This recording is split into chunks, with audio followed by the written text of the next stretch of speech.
नमस्कार, मैं चेनाराम महला, असिस्टेंट प्रोफेसर राजनीति विज्ञान, राजकीय बांगड़ महाविद्यालय डी डोना से बीए प्रथम वर्ष में। आज हम राजनीतिक सिद्धांत के अंतर्गत जो राजनीतिक सिद्धांत के जो स्वरूप होते हैं, जो उसकी प्रकृति होती है, राजनीतिक सिद्धांत के रूप या उसकी प्रकृति को हम दो भागों में बांट सकते हैं। प्रथम है परंपरावादी राजनीतिक सिद्धांत और दूसरा आधुनिक राजनीतिक सिद्धांत। तो वो राजनीतिक सिद्धांत जो सिद्धांत या राजनीति को विज्ञान बनाने की जो प्रक्रिया शुरू हुई, उससे पूर्व का जो परंपरावादी राजनीतिक सिद्धांत है, उसके बारे में आज हम चर्चा कर रहे हैं। परंपरावादी राजनीतिक सिद्धांत। तो राजनीतिक सिद्धांत के रूप या उनकी प्रकृति, प्लेटो के आदर्शवाद और अरस्तु के बुद्धिवाद से होते हुए परंपराएं समय समय पर बदलती रही। मोटे रूप में राजनीतिक सिद्धांत के दो रूप सामने आए हैं, एक परंपरावादी या पुरातन राजनीतिक सिद्धांत और दूसरा आधुनिक या समकालीन राजनीतिक सिद्धांत। तो जो राजनीतिक सिद्धांत, उस राजनीतिक सिद्धांत का जो स्वरूप है, उसकी जो प्रकृति है वो क्या है, उसके बारे में आज हम चर्चा कर रहे हैं। तो राजनीतिक सिद्धांत का जो राजनीति के विद्यार्थी हैं वो जानते होंगे, इसकी शुरुआत यूनान से, वहाँ से जो प्लेटो अरस्तु के बारे में हमें सुनने को मिलता है, जिसमें नैतिकता को महत्व दिया गया था, जिसमें आदर्शवाद को महत्व दिया गया था, जो राज्य की आदर्श या नागरिकों की आदर्श छवि प्रस्तुत करते हैं, तो वो है परंपरावादी राजनीतिक सिद्धांत। और उसके बाद में जैसे डेविड ईस्टन का जहाँ से इसमें एंट्री होती है, उसके बाद में इसका जो परंपरावादी राजनीतिक सिद्धांत है वो हिसाब पीछे छूट जाता है और धीरे धीरे उसमें जो है यथार्थवादिता का समावेश होने लगता है, और वहीं से इसमें जो है राजनीति को विज्ञान बनाने की चेष्टा इसमें मान सकते हैं।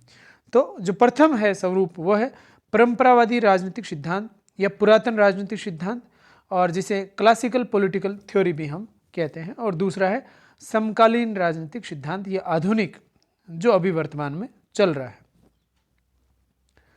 परंपरावादी या पुरातन राजनीतिक सिद्धांत, क्लासिकल पॉलिटिकल थ्योरी जिसे हम कहते हैं, इसके बारे में बात करें तो परंपरावादी या पुरातन राजनीतिक सिद्धांत में यूनानी रोमन चिंतकों के विचार आते हैं। तो इसके समर्थक विचारकों की अगर हमसे पूछा जाए परीक्षा के अंदर, छोटे प्रश्न में आपसे पूछे कि परंपरावादी या पुरातन राजनीतिक सिद्धांत के समर्थक विचारकों के नाम लिखिए, तो उस 2 नंबर या जो भी 4 नंबर का प्रश्न आए, उसमें अगर इसके समर्थक विचारकों की बात करें आपसे, तो हमें उसके जवाब में लिखना है प्लेटो, अरस्तु, Rousseau, Kant, Hegel, Green, Bosanquet, Laski, Michael Oxford, Leo Strauss आदि। तो जो यूनान के महान राजनीतिक चिंतक जो प्लेटो है, अरस्तु है, वहाँ से इसकी शुरुआत होती है। और वर्तमान काल के देखें जो पुनरुत्थानवादी विचारक हैं, माइकल ऑक्सफोर्ड, इसेहा बर्लिन और लियो स्ट्रॉस आदि, वहाँ तक आकर के, और ये एक पूरी एक श्रृंखला हम मान सकते हैं विचारकों की।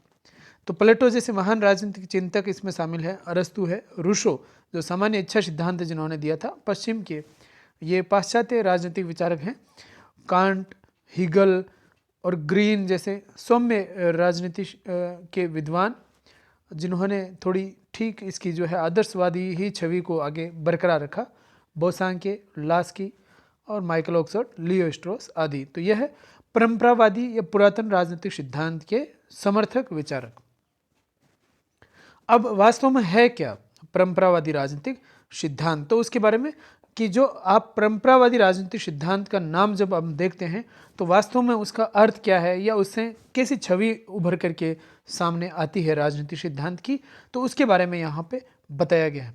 रिपब्लिक में जो प्लेटो जो विचारक हैं यूनान के, उनकी पुस्तक है यहाँ पे रिपब्लिक, ये हमें ध्यान में रखना है। रिपब्लिक में प्लेटो द्वारा प्रतिपादित जो आदर्श राज्य की अवधारणा है, जो प्लेटो आदर्श राज्य की अवधारणा प्रस्तुत करता है अपना यूटोपिया जो छवि थी उसके माध्यम से, तो आदर्श राज्य की अवधारणा क्लासिकी राजनीतिक सिद्धांत का श्रेष्ठतम नमूना है। जो परंपरावादी पुरातन या क्लासिकी जो थ्योरी है, जो सिद्धांत है, उसका श्रेष्ठतम नमूने की बात करें तो वह है प्लेटो की आदर्श राज्य की अवधारणा। एक आदर्श राज्य होगा, उसमें 5,000 और कुछ जनसंख्या उन्होंने बताई, इतनी ही जनसंख्या होगी। उसके नागरिक जो है वो भी आदर्श नागरिक होंगे। राज्य की जनसंख्या को उन्होंने 3 हिस्सों में बांटा, शासक वर्ग, सैनिक वर्ग और तीसरा जो है उत्पादक वर्ग। तो वो जो आदर्श राज्य की अवधारणा जिसका उल्लेख उन्होंने अपने महान ग्रंथ रिपब्लिक में किया, उस अवधारणा को बताया गया है यहाँ पे कि वो परंपरागत राजनीतिक सिद्धांत का श्रेष्ठतम नमूना है। तो अगर कोई पूछे कि परंपरावादी राजनीतिक सिद्धांत क्या है, तो आप रिपब्लिक में जो आदर्श राज्य की अवधारणा है उसका उदाहरण दे करके उनकी जो है उस पर्सन का जवाब हम दे सकते हैं। इसी में सिसरो जो विचारक हैं, सिसरो का जो दर्शन था वो पूर्णतया न्याय और प्राकृतिक कानून की अवधारणा पर आधारित था। तो न्याय को भी आदर्श अवधारणा तो है ही है, साथ में नैतिकता, न्याय आदि तत्वों को भी और प्राकृतिक कानून को भी इसमें शामिल किया गया है। तो सिसरो जो विचारक हैं उसका दर्शन न्याय और प्राकृतिक कानून की अवधारणा पर आधारित था। संत ऑगस्टाइन जो एक एक विचारक आ रहे हैं सामने, जो इसके समर्थक विचारक हैं, उनकी यहाँ पे बात की गई है। संत ऑगस्टाइन ने अपनी पुस्तक द सिटी ऑफ गॉड में ईश्वरीय नगर, जो सिटी ऑफ गॉड है में जो ईश्वरीय नगर की बात की है वो ईश्वर द्वारा, स्वयं ईश्वर द्वारा संचालित उन्होंने माना है। इसी तरह संत थॉमस एक्विनास ने भी चर्च को राज्य से उच्च स्थान दिया है। तो संत ऑगस्टाइन की बात हो या संत थॉमस एक्विनास की, यहाँ पे आपको चर्च या जो है ईश्वर का यहाँ पे कह सकते हैं कि शासन के अंदर भागीदारी दिखाने की कोशिश की गई है। तो यहाँ पे चर्च को या धर्म को राजनीति पे वरीयता दी गई है कि राजनीति में धर्म का समावेश यहाँ पे हमें नजर आता है।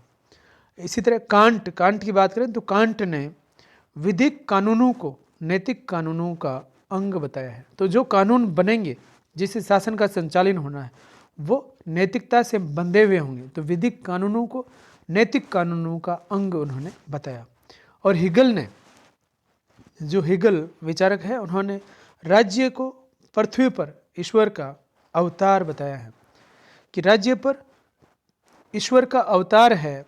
जो पृथ्वी पर जो राज्य है वो राज्य, इसका अर्थ ये होता है कि हिगल ने निरंकुश राज्य की कल्पना यहाँ पे की है। और इस वाक्य के द्वारा हिगल ईश्वरीय अवतार बताते हुए राजा को तमाम शक्तियाँ प्रदान करने की चेष्टा करते हैं।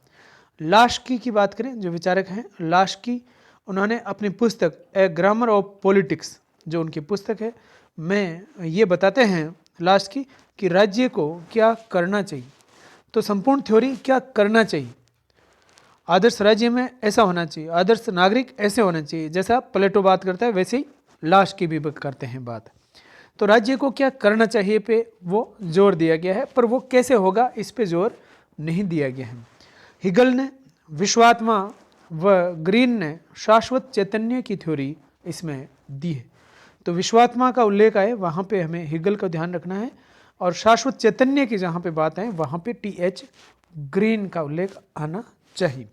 तो ये था परंपरावादी राजनीतिक सिद्धांत के महत्वपूर्ण जो बातें हैं वो है। आगे बात करें इसकी विशेषताओं की, तो क्या है विशेषताएं क्लासिकल पॉलिटिकल थ्योरी की। तो यह राजनीतिक सिद्धांत कल्पना और चिंतन पर आधारित है। इस राजनीतिक सिद्धांत की प्रमुख विशेषताएं इस प्रकार है। तो प्रथम तो यही मान सकते हैं हम, ये कल्पनात्मक है। तो प्रथम कल्पनात्मक और आदर्शवाद की बात की गई है, कोई कल्पना पे फोकस किया गया है, ऐसा होगा, ऐसा होना चाहिए, पर वो कैसे होगा इस पे जोर नहीं दिया गया है। परंपरागत राजनीतिक सिद्धांत में राजनीतिक व्यवस्थाओं के बारे में कोई कल्पना मस्तिष्क में कर ली जाती है, तो अपने दिमाग में ऐसी छवि एक बना ली जाती है कि ऐसा होना चाहिए, एक राज्य ऐसा होना चाहिए। फिर उस कल्पना को संरचनात्मक रूप दिया जाता है, जैसे प्लेटो ने दार्शनिक राजा की कल्पना की थी।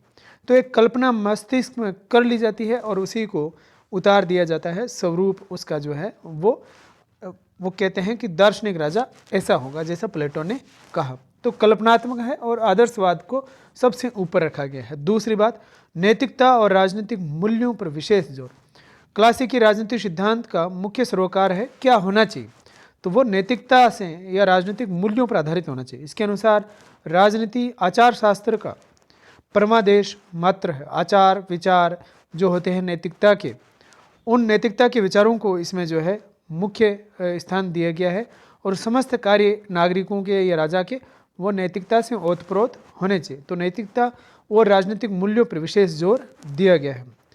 तीसरी विशेषता की बात करें तो वो है राज्य एक नैतिक संस्था है।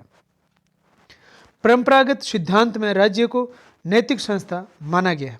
अरस्तु जो महान विचारक हैं, प्लेटो के शिष्य, वो क्या कहते हैं कि राज्य का अस्तित्व सद्जीवन के लिए है, मात्र जीवन के लिए नहीं। तो राज्य का अस्तित्व उन्होंने कहा है सद्जीवन। जीवन तो हर कोई जीता है, लेकिन सद्जीवन कैसे होगा, वो जीवन का जीने का जो उच्चतम स्तर है वहाँ कैसे पहुँचेंगे, वो राज्य के भीतर रहकर ही हम पहुँच सकते हैं। तो राज्य का अस्तित्व सद्जीवन के लिए है, मात्र जीवन के लिए नहीं।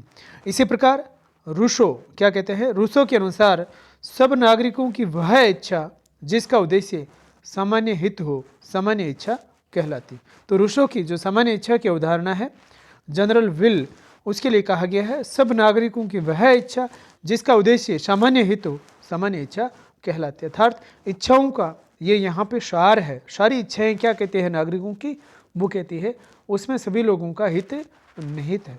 एक व्यक्ति का हित यहाँ पे वो अलग नहीं हो सकता है, सब लोगों के हितों के साथ ही वो जुड़ा हुआ है और उसमें सभी लोगों का हित निहित है। इसे कहा गया है सामान्य इच्छा। जो चौथी विशेषता है वो है ऐतिहासिक, दार्शनिक और कानूनी पद्धतियों पर जोर। परंपरागत राजनीतिक सिद्धांत में विकास की 4 अवस्थाएं बताई गई है, ऐतिहासिक, विश्लेषणात्मक, आदर्शात्मक और वर्णनात्मक। इन्हीं पद्धतियों पर जोर दिया गया। तो ऐतिहासिक, दार्शनिक और कानूनी पद्धतियों पर जोर दिया गया है। इतिहास के बारे में बात करते हैं, दर्शन के आधार पर तुलना करते हैं, कानून क्या कहता है उस पर चलते हैं। तो ये ऐतिहासिक, दार्शनिक और कानूनी पद्धतियों पर जोर। और 5वां देखें तो वो है औपचारिक, संवैधानिक और कानूनी तुलनाओं पर बल। परंपरागत राजनीतिक सिद्धांत में मात्र औपचारिक संस्थाओं के अध्ययन पर व उनकी तुलना पर जोर दिया गया है। इसके अंतर्गत राजतंत्र, कुलीन तंत्र, लोकतंत्र आदि का अध्ययन किया जाता है और इनके शुद्ध और विकृत रूप की परस्पर तुलना की जाती है। तो मात्र औपचारिक या जो संविधान के अंतर्गत आते हैं उनका और कानूनी तुलनाओं पर बल दिया गया है। अनौपचारिक संस्थाओं पे जो है इसका उनका अध्ययन नहीं किया जाता है। तो इसका क्षेत्र जो देखें हम तो वो सीमित लगता है, संकुचित अवधारणा लगती है, बजाय कि हम आधुनिक राजनीतिक सिद्धांत के देखें तुलना में तो ये यहाँ पे संकुचित क्षेत्र इसका नजर आता है। तो औपचारिक है और राजतंत्र, कुलीन तंत्र, लोकतंत्र आदि का ही केवल अध्ययन किया जाता है और इनके शुद्ध और विकृत रूप की आपस में तुलना की जाती है। अब बात करें निष्कर्ष की, तो निष्कर्ष क्या निकल के सामने आता है, बात करें संक्षेप में। परंपरागत राजनीतिक सिद्धांत कल्पना और दर्शन पर आधारित है। इसके अध्ययन के प्रतिमान, अगर हमसे पूछे परंपरागत राजनीतिक सिद्धांत के अध्ययन के प्रतिमान बताइए, इसके मॉडल क्या है, तो अगर देखें तो वह है राज्य, संप्रभुता, कानून, न्याय, राष्ट्रवाद आदि। तो अगर परंपरागत राजनीतिक सिद्धांत के प्रतिमान की बात करें तो वहाँ पे आपको बताना है कि राज्य, संप्रभुता, कानून, न्याय, राष्ट्रवाद आदि इसके प्रतिमान हैं। इस लिहाज से देखें कि इसका क्षेत्र सीमित है और संकुचित है, जैसा मैंने पहले भी बताया। तो वो सीमित और संकुचित क्षेत्र इसका है। मात्र औपचारिक संस्थाओं का ही अध्ययन इसमें किया जाता है। कल्पना व नैतिकता पर बल दिया जाता है और वास्तविकता से ये बहुत ज़्यादा दूर है। तो कल्पनात्मक है, नैतिकता पर बल दिया गया है, औपचारिक संस्थाओं का अध्ययन किया जाता है और वास्तविकता से बहुत दूर है। निगमनात्मक और काल्पनिक होने के नाते इसे अवैज्ञानिक भी कहा जाता है। तो निगमनात्मक है और काल्पनिक है, इसलिए इसे अवैज्ञानिक भी कहा जाता है। और कुछ विचारकों ने इसीलिए इसके निधन या इसके अंत की घोषणा भी कर दी थी कि परंपरावादी राजनीतिक सिद्धांत अब समाप्त हो गया है। जैसा डेविड ईस्टन या रॉबर्ट डहेल की बात करें तो उन्होंने यह कहा था, रॉबर्ट डहेल और डेविड ईस्टन ने। लेकिन कुछ विचारकों ने इसके पुनरुत्थान के लिए प्रयास किया, जैसे माइकल ऑक्सफोर्ड, ईसाया बर्लिन, दांते जर्मिनो, लियो स्ट्रोस आदि विचारकों ने। तो ये ऐसे विचारक थे जिन्होंने इसको पुनर्जीवित करने का काम किया, इसका जो है पुनः उत्थान करने की उन्होंने कोशिश की। तो पुनरुत्थानवाद जो है माइकल ऑक्सफोर्ड, ईसाया बर्लिन, दांते जर्मिनो, लियो स्ट्रोस, ये विचारक हैं जिन्होंने इसको पुनः जीवित कर दिया और ये कहा कि परंपरावादी राजनीतिक सिद्धांत कभी भी पूर्णतया समाप्त, खत्म या निधन इसका या अंत इसका नहीं हो सकता है। तो ये था राजनीतिक सिद्धांत का जो पहला स्वरूप है। परंपरावादी राजनीतिक सिद्धांत क्या, कौन है उसके समर्थक विचारक और क्या होता है उसका विशेषताएं क्या है, और निष्कर्ष के रूप में परंपरावादी राजनीतिक सिद्धांत। धन्यवाद।